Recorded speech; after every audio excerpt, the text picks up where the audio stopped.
Matthew Paige Damon, yang dikenali secara universal sebagai Matt Damon, dilahirkan pada 8 Oktober 1970 di Cambridge, Massachusetts, AS.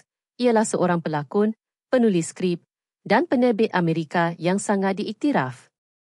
Diraikan kerana kepelbagaian, persembahan yang bijak dan keupayaan untuk beralih dengan lancar antara peranan dramatik yang sengit dan heruk aksi yang berkarisma. Beliau telah mengukuhkan dirinya sebagai salah seorang bintang Hollywood yang paling menguntungkan dan dihormati. Damon mendapat pengiktirafan meluas dan pujian kritis apabila beliau dan rakan zaman kanak-kanaknya Ben Affleck bersama-sama menulis skrip dan membintangi filem 1997 Good Will Hunting, yang mana mereka memenangi anugerah Akademi untuk skrip asal terbaik.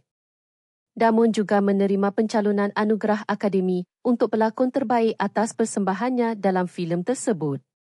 Kejayaannya ditandai dengan pelbagai peranan yang tidak dapat dilupakan merentasi pelbagai genre, termasuk Saving Private Ryan, 1998 melakonkan watak utama dalam drama perang epik Steven Spielberg.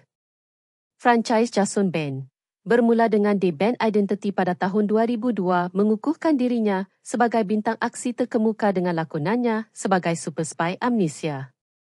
Ocean's 11, 2001 dan sekuelnya sebagai Linus Caldwell, sebahagian daripada barisan pelakon ensemble yang berkarisma.